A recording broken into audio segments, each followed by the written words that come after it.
আনসারকে দিয়ে যে খেলা শুরু হইলো তাতে বোঝা যায় পতিত সরকারের সেনাপতিরা এখনো সবল এবং সক্রিয়। এই আনসার কাণ্ড একটা কিন্তু ওয়েক আপ কল প্রফেসর ইউনূসের সরকারের জন্য। সরকারের সব স্তরে হাসিনার লোকজনদের না বের করে দিলে এই অনিশ্চয়তা এবং স্থবিরতা কাটবে না। আমি এটা ক্রমাগত বলে আসতেছি, সুপ্পু থেকে শুরু করে হাসিনার নিয়োগ দেওয়া ব্যক্তিদের বাইর করে না দেওয়ার ফল আমরা পাচ্ছি এবং পাইতে থাকবো। এর আগে শীর্ষ আদালতের মাধ্যমে কু করার চেষ্টা হয়েছিল, আগামীতে এই ধরনের চক্রান্ত চলতেই থাকবে। কেউ যদি মনে করে থাকেন পরাজিত ফ্যাসিস্টরা এবং তাদের প্রভু ভারত সবকিছু মেনে নিয়ে বসে থাকবে, তাহলে কিন্তু বোকার স্বর্গে বাস করিচ্ছেন। ওদের ফেলে যাওয়া জঞ্জালগুলো সমূলে সাফ করেন। ছাত্ররা আনসার কাণ্ড ব্যর্থ করে দিচ্ছে, কিন্তু ছাত্রদের ডাকতে হবে কেন? পুলিশ আছে না, বিজিবি আছে না, আর্মি আছে না? ছাত্ররা কি ছাত্রলীগ না মাস্তান যে এরা এই শেষ পিটাবে সবাইকে আর সবাই ঠান্ডা থাকবে? এটা কোনো প্রসেস হইলো? আনসার অনেক আগে থেকে প্রস্তুতি নিতেছে, আমরা সবাই জানি। আর স্বরাষ্ট্র উপদেষ্টা লেজ মলতেছে বসে বসে। ওই যে দেখেন স্বরাষ্ট্র উপদেষ্টা মালদারে দেখেন কেমনে কথা কয়। 3 উপদেষ্টা এবং অন্যান্য যারা সহকর্মী সবার সাথে আলোচনা করে আমরা একটা সিদ্ধান্ত উপনীত হয়েছি, এখন থেকে রেস্ট প্রথা থাকবে না আনসারে। আর অন্যান্য যে তাদের দাবি দাওয়াগুলি আছে ওই জন্য একটা কমিটি করে দেওয়া হচ্ছে। এই কমিটি পর্যালোচনা করে আমাদের কাছে পাঠিয়ে এবং তা আমরা আন্তঃমন্ত্রণালয়ে বসে একটা সিদ্ধান্ত নিব। এইটি আপনাদের কাছে আপনার এই মেসেজটা সবাইকে পৌঁছায় দেন। রেস প্রথাটা এটা একটু ব্যাখ্যা করলে ভালো হয়। রেস প্রথাটা হচ্ছে আমাদের নিয়ম নীতিমালা নিয়োগ বিধিমালা অনুযায়ী ওনারা 3 বছর চাকরি করার পরে 6 মাস যাবত ওনারা রেস্টে থাকে। এরপরে ওনারা আবার অঙ্গীভূত হয় 6 মাস পরে। এই 6 মাস ওনাদের জীবন জীবিকাটা একটু দুর্দশার মধ্যে থাকে, সেই জন্য ওনাদের মূল সমস্যাটা ওই জায়গায়। এই জন্য আমরা সবাই মিলে একটা একমত পোষণ করি যে এই প্রথাটা যেন বাতিল করা হয়। নিয়োগ বিধিমালা থেকে সেটা আমরা কিভাবে বাতিল করা হবে সেই প্রক্রিয়াটার মাধ্যমে আমরা এটাকে রেগুলার জব হিসাবে কিভাবে করা যায় সেটা আমরা দেখেছেন কথা কিতে পারে কাঁপিচ্ছে। হ্যাঁ, কাঁপিচ্ছে কেমন করে? আমি শিওর ডরাই প্যান্ট ভিজাই ফেলছে। এরা কোন আক্কেলে স্বরাষ্ট্র উপদেষ্টা বানাইছে? শোনা যায় এরা নাকি বিএনপির রিকমেন্ডেশনে করা হয়েছে, সত্য মিথ্যা জানি না। ওই নাকি কেউ গেলেই তাকে কয় যান বিএনপি করেন, এটা নাকি কয় ওই বিএনপির প্রতি কৃতজ্ঞতায়। যাই হোক, সত্য মিথ্যা তো জানি না। আবার অনেকে আমার কাছে উষ্মা প্রকাশ করেছে যে আমি কেন ওরে 111 কইছি, ওই নাকি ররে ফাটায় ফেলবে একেবারে, কারণ বিডিআর বিদ্রোহ নিয়ে ইন্ডিয়ারে ধরবে, ও ঠাইসা ধরবে। আপনাদের কি মনে হয় ইন্ডিয়ার সামনে দাঁড়ানোর হিম্মত রাখে? সব অপদার্থ উপদেষ্টা নিয়ে চলতেছে। আর এক উপদেষ্টা তৌহিদ সাহেব, উনি মায়ের বাচ্চা হবে তাই ছুটি নিয়ে নাকি আমেরিকা গেছে। এটা রক্তাক্ত বিপ্লবের পরে এই হইতেছে উপদেষ্টার অবস্থা। সালেজন কইছে যে সমস্ত মামলা দেওয়া হইতেছে তার নাকি প্রথম পর্যায়ে পার হইতে পারবে না। তো এর দায় কার বলেন? আপনারাই বলেন। স্বরাষ্ট্র আর আইন উপদেষ্টার তো নাকি? যাই হোক, আসিফ নজরুল্লাহ এটা ব্যাখ্যা দিছে, কিন্তু এটা নিয়ে পরে আলাপ করবো। আজকে অন্য বিশাল প্রচুর আলাপ আছে, সেই জন্য আজকে এটা ধরিচ্ছি না। তো যে অভিযোগে মামলাগুলো দেওয়া হয়েছে তার বেশিরভাগ ক্ষেত্রে তো হাস্যকর। যেভাবে গ্রেপ্তার হচ্ছে অতি নাটকীয়, আর যেভাবে আদালতে তোলা হচ্ছে তার দায়িত্ব জ্ঞানহীন। আপনি যদি কোনো একজনকে অভিযুক্ত করে আদালতেই তোলেন, তারে মাইরা বিসি ফাটায় তো দিতে পারেন না, তাই না? আপনি শুরু করলেন ডিম মারা দিয়া, এটা মানা যায়। কিন্তু এখন আপনি এমন মার দিলেন যে বিসি ফাইটে যাবে। মাহমুদুর রহমানের উপরে কুষ্টিয়া আদালত প্রাঙ্গণে হামলা আর কালামানিকের বিসি ফাটায় দেওয়া কোনভাবে আলাদা? আসিফ নজরুল কইছে দুটো নাকি আলাদা না, দুটো একই জিনিস। অগ্রজ সাংবাদিক মাহমুদুর রহমান সাহেব, উনাকে আদালতে কি নির্মম ভাবে রক্তাক্ত করা হয়েছিল, তখন আপনারা সবাই কি প্রশংসা করেছিলেন? আপনাদের টিভিতে কি এই নিউজটা দেখাতে পেরেছিলেন? বিএনপির আইনজীবীরা এই কাজ করতেছেন কলে, এটা সবাই কইতেছে। নিজের বিবেককে প্রশ্ন করেন কাজটা ঠিক করতেছেন কিনা। মানিকের বিসি ফাটাইলে পাবলিকে খুশি হবে। আমার তো মনে হচ্ছে যে পাবলিক খুশি করার মিশনে নামিছেন উপদেষ্টারা। একজন গ্রেপ্তারকৃত অভিযুক্তকে যদি নিরাপত্তা দিতে না পারেন, তাহলে ক্যান্টনমেন্টের মধ্যে আদালত বসান। ক্যান্টনমেন্ট ছাড়া তো এখন আপনাদের কোনো গতি নাই। কিছু হইলে ক্যান্টনমেন্ট, কিছু হইলে আর্মি, তো যান ক্যান্টনমেন্টের মধ্যে যে আদালত বসান, ওইখানে নিরাপত্তা দিতে পারবেন। তো মানিকের উপরে হামলার জবাব কিন্তু প্রফেসর ইউনূসকেই দিতে হবে। আজ হোক কাল হোক, এক সময় দিতে হবে। বিএনপির আইনজীবীদের কেউ এই প্রশ্ন করবে না। প্রফেসর ইউনূসকে এমন একটা বিব্রতকর প্রশ্নের মুখে ঠেলে দেওয়া কার স্বার্থে, কার উপকার করবে? মনে রাখেন, উনি যে আছেন এই জন্য ওয়েস্টকে আমাদের ব্যাপারে হোস্টাইল করতে পারতেছে না ইন্ডিয়া।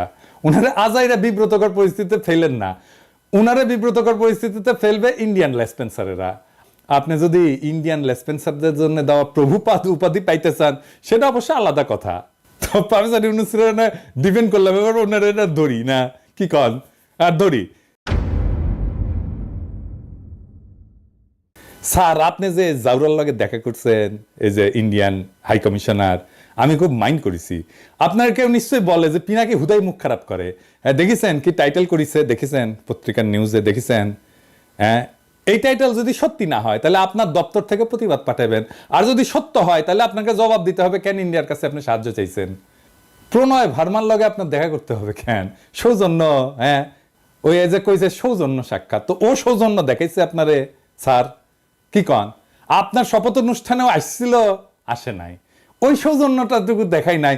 এই তো জাউরের সৌজন্য বোধ, তাই না?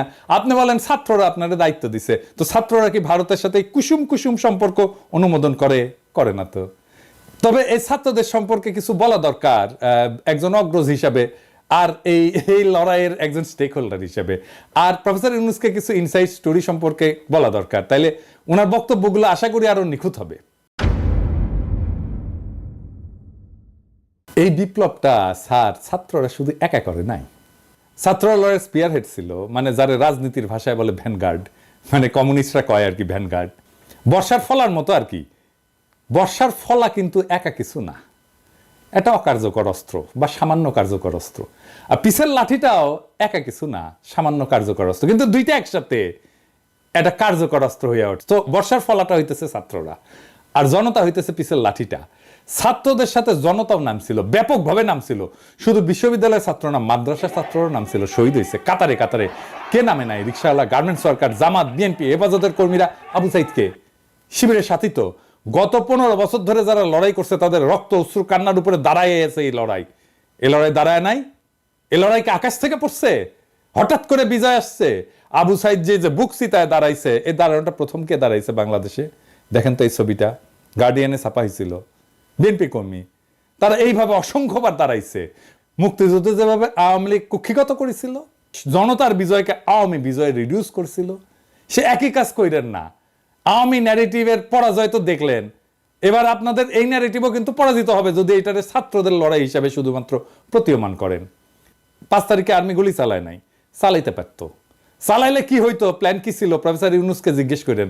আমি ওনারে একটা কাজ করতে রিকোয়েস্ট করছিলাম, স্যার তো জানেন আপনি, যাতে আর্মির গুলি করা ঠেকানো যায়। উনি কাজটা করছিলেন, আপনাকে ধন্যবাদ। ওনার কাজটা সূত্র ধইরা আমার একজন বড় ভাই যিনি জাতিসংঘে কাজ করতেন, তিনি জাতিসংঘে কিছু গুরুত্বপূর্ণ ভূমিকা রাখছিলেন। জাতিসংঘের মহাসচিবের কিছু একটা ক্রুশিয়াল ভূমিকা ছিল। আমি প্রফেসর ইউনূসকে জানাইছিলাম যে এত কিছুর পরেও যদি আর্মি গুলি করে তাহলে প্ল্যান বি কি? আর্মির সাবেক জেনারেলরা আর্মি কনভয়ের সামনে দাঁড়াইতো। কারা কারা দাঁড়াইতো আমি আজকে নাম কইলাম না। হাসিনা যদি টিকা যাইতো তাহলে প্ল্যান সি ছিল। লড়াই এমন জায়গায় পৌঁছাইছিল যে আমরা সশস্ত্র লড়াই করলেও জিতে আসতে পারতাম, আর আমরা সেটা করতামও, আন্তর্জাতিক শক্তির সাহায্য নিয়ে করতাম, আগাইছিলামও। আর বেশি না কই। এইবার আমি একটা খুব খারাপ একটা সেন্সিটিভ প্রশ্ন করি, স্যার আপনারাও করি, ছাত্রদেরকেও করি, কিছু মনে কইরেন না প্রফেসর ইউনূস এবং ছাত্ররা। এই যে কয়েকশো পুলিশ মারা গেল, মাইরা যে টাঙ্গায় রাখা হলো, কে করছে? ছাত্ররা। আপনারা এইটার ওনারশিপ নেবেন? নেবেন না তো। থানা আক্রমণ হইল একের পর এক, এমন কোন থানা নাই বাদ গেছে। পুলিশ যে আতঙ্কে পলাইলো, কে মাইরা টাঙ্গায় রাখছিল? কে? ছাত্র ভাই আপনারা রাখছিলেন? হ্যাঁ, কে করলো এটা নিশ্চয়ই বুঝতে পারতেছেন। এই বিপ্লবী সহিংসতা কোনো র্যান্ডম ঘটনা না, আর এইগুলো ছাত্ররা করেও নাই। কিন্তু বিপ্লবী সহিংসতার একটা ডিসাইসিভ রোল ছিল। হাসিনা না পড়লে পুলিশের পরে আমলাদের সিরিয়াল ছিল। হ্যাঁ, আমি জানি বাইচা গেছেন আপনারা। ওই যে সব সুন্দরী, সব অপসরীরই একটা দুর্গন্ধযুক্ত গুজ্জদার থাকে, সেরকম এইরকম বিপ্লবের একটা বিপ্লবী সহিংসতা থাকে যেটা কেউ ওন করে না। কিন্তু ওই বিপ্লবী সহিংসতাটা দরকার। সেই জন্য আপনি বিপ্লবের পুরা গল্প কোনোদিন পাইবেন না, কারণ এই কথাটা কেউ বলবে না যে আমি এটা করেছি, কেউ বলবে না, কেউ স্বীকার করবে না, কিন্তু এটা হয়েছে। যাই হোক, তাই সবাইরা বাদ দিয়ে একটা গ্রুপকে মহিয়ান করে তোরা কৌশলকে বাদ দিতে অনুরোধ করি। তরুণ ছাত্র নেতা এবং উপদেষ্টা পরিষদের জন্য সামনে কিন্তু বিপদ আছে। বিপদটা কি আমি একটু বলি, খুইলা বলি। ছাত্ররা একটা শক্তি, সত্য, কিন্তু ছাত্র নেতারা ডিসপোজেবল। ডিসপোজেবল কথাটা শুনে আবার মাইন্ড করেন না। ছাত্র নেতাদের শক্তি অতি ক্ষণস্থায়ী। আমিও ছাত্র নেতা ছিলাম, আমিও ঠিক 90-এর অভ্যুত্থানের নেতা ছিলাম। হাজার হাজার ছাত্রকে ডাক দিলে এক কাতারে আনতাম। এখন ওই ছাত্রদের আনতে পারবো? পারবো না, কারণ তারাও ছাত্র নাই, আমিও নাই। ওদের সবার সংসার হয়েছে, রাজশাহী মেডিকেল কলেজে গেলে হ্যাঁ সাবেক ছাত্র পরে পরিচিতি পাইছে, পিনাকি ভট্টাচার্য হয়েছে, সেই জন্য হয়তো আসবে অনেকেই। কিন্তু আমি যদি আজকার পিনাকি না হইতাম কেউ আসতো না। ছাত্রনেতার তার যে কনস্টিটিউয়েন্সি সেটাতে খুব অল্প সময় থাকে, খুবই অল্প সময় থাকে। ওই যে জায়মান অক্সিজেন বলে কথা আছে না, সামান্য সময় থাকে, ওই রকম জায়মান তার শক্তিটা। এই যে 90-এর অভ্যুত্থানের অগ্রপথিক ছাত্র নেতারা, এই যে দেখেছেন ওনারা কোথায়। এই যে বিচিত্রার প্রচ্ছদ প্রতিবেদন হয়েছিল আমাদের সময়, বিচিত্রার প্রচ্ছদ প্রতিবেদন হওয়া মানে বিশাল বিশাল ব্যাপার। বিচিত্রার প্রচ্ছদ প্রতিবেদন হয়েছিল, ওনাদের ছবি দেয়া, ওনারা কোথায়? কোথাও নাই। অথচ উনাদের কথায় তখন দেশ চলতো। এরশাদের পতনের পরে বাংলাদেশের ছাত্র নেতাদের মধ্যে 4 খলিফার চাইতে বড় ছাত্র নেতা আসে নাই। ওনাদের গত 40 বছরে কোনো বেল ছিল রাজনীতিতে? ছিল না। এখন আজকার ছাত্র নেতারা ডাকলে হাজার হাজার ছাত্র আসে। ঠিক 5 বছর পরে ওই ছাত্র ইউনিভার্সিটি থেকে বাইরে গেলে সেই একই বাগানে আসবে নতুন কুড়ি। শুধু সেদিনের মালি থাকবে না, ছাত্র রাজনীতি কফি হাউসের সেই আড্ডা, বুঝছাও, এটা থাকে না। বারবার ছাত্রদের সামনে আয় না, জনতাকে যে সামনের কাতার থেকে পিছে ঠেলে দেওয়া হইতেছে, তার সবচেয়ে বড় ভিকটিম হবে ছাত্ররাই, ছাত্র নেতারাই। তারা শক্তিহীন হইয়া পড়বে। রাজপথে ছাত্র জনতার বিপ্লবী ঐক্য হাসিনাকে পরাস্ত করছে, শুধু ছাত্ররা করে নাই। ক্ষমতা জিনিসটাকে আজকের ক্ষমতাবানদেরকে বুঝতে হবে খুব খেয়াল করে, কারণ এটা না বুঝলে আপনি ক্ষমতাকে ম্যানেজ করতে পারবেন না। কারণ ক্ষমতা খুব ডেঞ্জারাস জিনিস। আমি আপনাদেরকে বিপ্লবের একটা এক্সাম্পল দিয়ে দেখাই। ক্ষমতা কিভাবে বিপ্লবকে ধ্বংস করে দিতে পারে। রুশ বিপ্লব টেকেছিল? টেকে নাই। এত বড় সফল বিপ্লব টেকে নাই। কেন জানেন? কারণ লেনিন নিজে ক্ষমতাকে কিভাবে ডিল করবেন, জনতার সাথে কিভাবে পুনঃসম্পর্ক স্থাপন করবেন, জনতাকে দিয়ে কিভাবে বিপ্লবকে ওন করাবেন, সেটা বুঝতে পারে নাই লেনিনের মতো প্রখর রাজনৈতিক মেধার লোক। ক্ষমতা এসে বিপুলভাবে অজনপ্রিয় হয়েছেন লেনিন আর তার নিজের দল মাত্র কয়েক মাসের মধ্যে। এটার সাথে বাংলাদেশের অগস্ট বিপ্লবের মিলটা ধরাই দেব, মজা পেবেন। রাশিয়া বিপ্লব হইল, লেনিন ক্ষমতা নিলেন, তারপর একটা নির্বাচন দিলেন কয়েক মাসের মধ্যে এবং গোহারা হারলেন। বিরোধী দল পেল 40% ভোট আর সে পেল মাত্র 25% ভোট। তারপর পার্লামেন্টে রেড আর্মি পাঠায় ওদেরকে পার্লামেন্ট ছাড়া করলেন। এটা হচ্ছে লেনিনের কেরামতি। সফল বিপ্লব করলো যেই দল ক্ষমতায়, তারপরে গোহারা হারলো। আর ওই হারার পরেই Soviet union one party state হয়ে ওঠে ধীরে ধীরে। দীর্ঘমেয়াদে শুধু বিপ্লব না, একটা প্রসপারাস নেশনকে পিছিয়ে দেওয়া হয় বহু বছর, আজকে পর্যন্ত মাথা তুলে দাঁড়াইতে পারেনি। আর একটা এক্সাম্পল দিই, শপথ নেওয়ার আগে মোস্ট প্রমিনেন্ট আর পপুলার ছাত্র নেতা কারা ছিল? আসিফ আর নাহিদ তো, তাই না? এখন মোস্ট প্রমিনেন্ট আর পপুলার ছাত্র নেতা কে? সার্জিস আর হাফনাজ আব্দুল্লাহ। কেন বুঝলেন তো? কারণ ওটা ক্ষমতার বাইরে। ক্ষমতা জনগণের সাথে নেতার দূরত্ব তৈরি করে সব সময়। ক্ষমতাবানকে জনগণ পছন্দ করে না, ক্ষমতা জনগণকে দূরে সরায় দেয়। লেনিনের মতো প্রখর রাজনৈতিক মেধা এই ক্ষমতাকে ম্যানেজ করতে পারে নাই। দুইটা দেশ পারছিল কিন্তু বিপ্লবের পরে ক্ষমতা আর জনতার মধ্যে মেলবন্ধন করতে, কিউবা আর ইরান। সেই জন্যই দুই দেশে এখনো বিপ্লব টিকে আছে। আর এই অরাজনৈতিক এনজিও দুর্বল বুইরাদের ক্যাবিনেট পারলে ভালো, কিন্তু প্রফেসর ইউনূস তো খমিনেও না লেনিনও না। এখনই প্রফেসর ইউনূসের সরকারকে অনেকে এনজিওগ্রাম সরকার বলে। ওই যে হার্টের এনজিওগ্রাম না, ওই এনজিও মানে নন গভর্নমেন্ট অর্গানাইজেশন, আর গ্রামীণের গ্রাম মিলে এনজিওগ্রাম সরকার। হ্যাঁ বুঝছেন স্যার, আপনার সরকারকে এনজিওগ্রাম সরকার বলে। বুড়াদের লাগে এনজিওগ্রাম। এটা নতুন তরুণ বাংলাদেশ করতে পারবে না। আপনার ক্যাবিনেটের 2জন তরুণ ছাত্রকে নিয়েছেন, আমি প্রথম দিন এটা অ্যাপ্রিসিয়েট করছি বলছি যে এটা ভালো কাজ হয়েছে। আপনি সবাই নেন তরুণ, সবাই সব উপদেষ্টারা তরুণ নেন, এই যে ছাত্রদের নেন, কোনো অসুবিধা নাই তো, আমরা সাপোর্ট করব। ওরা খুব ভালো পারবে চালাইতে। এর আগে ব্রিগেডিয়ার স্বাগত কইছিলেন না আওয়ামী লীগকে দল গুছাইতে, আজকে আসিফ নজরুল পিছে মুজিবের ছবি নিয়ে কইলেন আওয়ামী লীগ ঐতিহ্যবাহী দল, তার সংগঠন করার অধিকার আছে। ব্যক্তিগতভাবে আমি মনে করি কোনো রাজনৈতিক দলকে নিষিদ্ধ করার পক্ষে আমি না। আওয়ামী লীগ বাংলাদেশের স্বাধীনতা সংগ্রামে নেতৃত্ব প্রদানকারী দল। বিভিন্ন গণতান্ত্রিক সংগ্রামে এই দলটার অবদান ছিল। গত 15 বছর তারা যা করেছে সেটা তাদের ঐতিহ্যের সাথে যায় না। মানে বুঝছেন তো, এই এনজিওগ্রাম সরকারের কাম হইতেছে আওয়ামী লীগকে সাফসুতরা কইরা আবার মানুষের সামনে পরিবেশন করা। আসিফ নজরুলকে জিজ্ঞেস করেন, জার্মানিতে হিটলারের দল কি রাজনীতি করতে পারে? আওয়ামী লীগ কি ফ্যাসিস্ট দল না? আসিফ নজরুলকে জবাব দিতে হবে যে হ্যাঁ বা না বলতে হবে। জয়তে বললে চলবে না, যদি কিন্তু ইত্যাদি ইত্যাদি বললে চলবে না। কোন অথরিটিতে আসিফ নজরুল বলে যে আওয়ামী লীগের রাজনীতি করার অধিকার আছে? শেখ মুজিবের ছবি ভাস্কর্য যেই জনতা ভাঙ্গে ফেলা বিপ্লবের বিজয় ঘোষণা করেছিল, সেই নিন্দিত স্বৈরাচার ফ্যাসিস্ট হাসিনার পলিটিক্যাল আইকন মুজিবের ছবি পিছনে লাগায় যে উপদেষ্টাগরি করতেছেন, এইটা কি জনগণের অনুমোদন নিয়ে লাগাইছেন পিছে? জনগণ তো এটা ভাঙছে, আপনি পিছে লাগায় রাখছেন কেন? টেঙে রাখছেন কেন? আর একটা বিষয় একটু আলাপ করে নিই, আমাদের মিডিয়ার কিছু রেসপন্সিবিলিটি নিয়ে। সরকার গুমের শিকার ব্যক্তিদের সন্ধানে 5 সদস্যের কমিটি করছে, এর মধ্যে সাজ্জাদ হোসেন একজন। তো মানবাধিকার কর্মী, এনটিভি একটা নিউজ করেছে এটা নিয়ে, এই যে দেখেন, হ্যাঁ, ওইখানে ছবি দিছে এই মালের, সাজ্জাদ হোসেনের বলে। এই ছবিটা হইতেছে সুয়েটের প্রাক্তন ছাত্রলীগের প্রাক্তন সাধারণ সম্পাদক, গত 15 বছরের স্বৈরাচারের সুবিধাভোগী। তো আপনি সাজ্জাদ হোসেনকে চিনেন না? সে একজন মানবাধিকার কর্মী, আমাদের কলিগ তো, আমাদের সহকর্মী তো, তার সাথে কাজ করেছি তো। আপনি সে একজনের জায়গায় আরেকজনের ছবি দিয়ে দিবেন আর হাউকাও লেগে যাবে বিভিন্ন জায়গায়। আমার কাছে কতজন পাঠাইছে, এই যে দেখেন এই লোক গুমের হয়েছে। আরে না রে ভাই, এই লোক তো হয় নাই। হুদাই আপনি কি সাংবাদিক নিয়ে রাখছেন এনটিভিতে এই সমস্ত আউল ফাউল? এডিটর সাহেব দেখান তো এনটিভির নিউজটা দেখান, আর ছবিটা দেখান, আর ওই দেখা দেন যে ওটা কার সাথে মিল আছে, কার ছবি ব্যবহার করেছে দেখা দেন। এই কাজ করিয়েন না। যাই হোক, আর এটা ইস্যু নিয়ে প্রফেসর ইউনূসের আমি নজর কামনা করছি। আসেন এটা আলাপ করি। হাজার হাজার আহত জনতা ছাত্র কাতরাইতেছেন। আপনি বলছিলেন না এদের চিকিৎসা ব্যবস্থা করবেন, আর তালিকা করতে পারলেন না আহত নিহতদের। আপনার উপদেষ্টাদের তো জানাই নাই কেমনে দেশ চলে, কিভাবে দেশটা ফাংশন করে, কয় হাজার আহত, 10,000 20,000, তালিকা করতে পারেন না এতদিনে। একটা হসপিটালে তো গেছে সে, তাই না? যে কোনো হসপিটালে যে কোনো আহত রোগীর একটা আলাদা ডেটাবেস থাকে, ওটা পুলিশ কেস বলে, এটা লাল সিল দেওয়া থাকে, ইনকা করে ঠাকাস করে মেরা দেয়। তো এই পুলিশ কেসগুলোর তথ্য নিয়ে রোড ট্রাফিক অ্যাক্সিডেন্ট, সাপে কাটা আর বিষ খাওয়া, এই 3 ধরনের রোগী যদি বাদ দেন 18 জুলাই থেকে 5 আগস্টের, তাহলে আহতদের পূর্ণাঙ্গ তালিকা পেয়ে যাবেন। ওখানে ঠিকানাও থাকে, ফোন নাম্বারও থাকে। 1 সপ্তাহের কাজ, আর একটু ভ্যালিডেট করে 1 সপ্তাহ, ম্যাক্সিমাম 1 সপ্তাহের কাজ। দেশ কেমনে চলে এটা জানেই না, এইগুলারে আপনি উপদেশটা বানাইছেন তো বানাইছেন, বানান ছাত্রদের বানাইতেন, সবগুলোই ছাত্র নিতেন, খুব ভালো কাজ করবে। আমি প্রথমে 2 জন ছাত্র বানাইছিলেন উপদেশটা, আমি কইছিলাম এটা ভালো কাজ করেছেন, আর সবগুলোরে নিতেন ছাত্র, কোনো সমস্যা ছিল না তো। যাই হোক, এই আলাপে শুধু ছাত্র না, ছাত্র জনতার এই বিপ্লবের অংশগ্রহণ নিয়ে কথা বলছি। তো আমি শহীদদের নিয়ে এপিসোডে মাঝে মাঝে শেষ করতাম।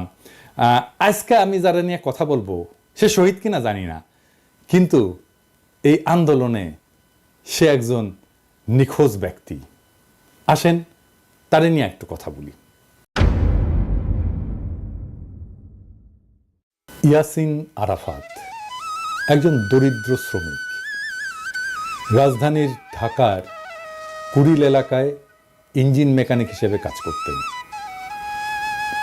একই এলাকায় ফুচকা বিক্রি করতেন বাবা আবুল কালাম।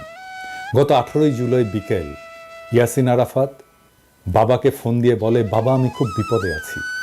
এরপর ফোনের লাইন কেটে যায়। ওই ঘটনার 1 মাস পার হলেও ছেলের সন্ধান পাননি আবুল কালাম। সন্তানের খোঁজে বিভিন্ন জায়গায় ঘুরে বেড়াচ্ছেন। অন্যদিকে নিখোঁজ থাকার পর অনেকে ফিরতে শুরু করেছেন পরিবারের কাছে, কিন্তু ইয়াসিন আরাফাত ফেরেনি। কেউ তার খোঁজ নেয়নি, কেউ ফেসবুকে লেখেনি, তাকে নিয়ে কোনো পত্রিকা স্টোরি করেনি। করবে কেন? সে তো আর এলিট না, নিতান্তই সাধারণ শ্রমিক, যারা কোনো প্রতিদানের আশা ছাড়াই লড়াইয়ের মাঠে নেমেছিল। কোনো কোটা না, কোনো চাকরির ন্যায্যতা না, নিতান্তই সে হাসিনার নির্মম শাসনের বিরুদ্ধে, ছাত্রদের উপরে চলা নির্মম ফ্যাসিস্টের আক্রমণে বিক্ষুব্ধ হয়ে পথে নেমেছিল। সম্ভবত তার জীবনটাও দিয়ে দিয়েছে। তারপরে বেওয়ারিশ লাশ হয়ে কোথাও দাফন হয়ে মাটিতে মিশে গেছে এতদিনে। তার বাবা কাঁদতে কাঁদতে ছেলেকে খুঁজছে। তার কান্নাও একদিন শুকিয়ে যাবে। বিপ্লবের এমন অসংখ্য শহীদ অগোচরে থেকে যাবে। এইসব জানা অজানা অসংখ্য শহীদদের রক্ত মারিয়ে যারা ক্ষমতার মসনদে বসলেন, তারা এই ফ্যাসিস্টকে সাফসুতরো করে আবার আমাদের পরিবেশন করবেন। হাসিনার অনুগতদের দিয়ে প্রশাসন চালাবেন। পিছনে ফ্যাসিস্টের আইকনের ছবি ঝুলিয়ে একটুও গ্লানিতে ভুগবেন না। ইয়াসিন আরাফাতের বাবা আবুল কালামের জীবনটা এক অসীম দুঃখে ডুবে গেছে। প্রত্যেকদিন সকালে হয়তো তিনি ঢাকার কুড়িলে যান, যেখানে একসময় তার ছেলে ইয়াসিন আরাফাত কাজ করত। পুরনো স্মৃতির টানে তিনি প্রতিদিন সেখানে যান, যেন অলৌকিকভাবে ছেলেকে দেখতে পাবেন হঠাৎ। কিন্তু ইয়াসিন আরাফাত ফেরে না, আর কোনোদিন সে ফিরবে না। আবুল কালামের চোখের পানির কোনো শেষ নেই। সেই জন্যই তিনি কাঁদেন, অবিরাম কাঁদেন। তিনি জানেন যে তার কান্না কখনোই শেষ হবে না।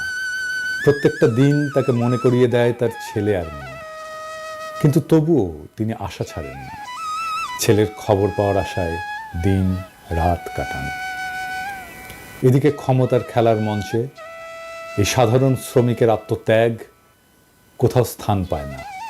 অন্যদের মতো ইয়াসিনেরও কোনো স্বীকৃতি নেই। তার জীবনটা যেন একটা নিষ্ফল স্বপ্নের মতো। তার বাবা আবুল কালাম নিজের চোখের জল দিয়ে সেই স্বপ্নকে কবর দিয়ে যাচ্ছেন প্রত্যেক দিন। কিন্তু এই নিঃশব্দ কান্নার মধ্যেও আরেকটি আগামী বিপ্লবের বীজ রোপিত হয়েছে। ইয়াসিন আরাফাতের রক্তের ফোঁটাগুলো সেই বীজের জন্যে জল হয়ে থাকবে। হয়তো একদিন, অনেক অনেক দিন পর, এই রক্তের রঙে রঙিন হয়ে, এই রক্তের রঙে রঙিন হবে নতুন একটা ভোর। ইয়াসিনের মতো অজানা শহীদদের রক্তেই ফুটে উঠবে সেই ভোর, যা সত্যিকার স্বাধীনতার আলোকে আলোকিত। ততদিন পর্যন্ত আবুল কালামের চোখে থাকা আশা হয়তো ম্লান হবে না, কারণ তার ছেলের আত্মত্যাগ সেই দিনের বিপ্লবীরা ঠিকই স্মরণ করবে, যে বিপ্লব এক এলিটের হাত থেকে আর এক এলিটের হাতে ক্ষমতা হস্তান্তর করবে না। এভাবেই অগণিত শহীদের আত্মত্যাগ একদিন ইতিহাসের পাতা জুড়ে লেখা হবে।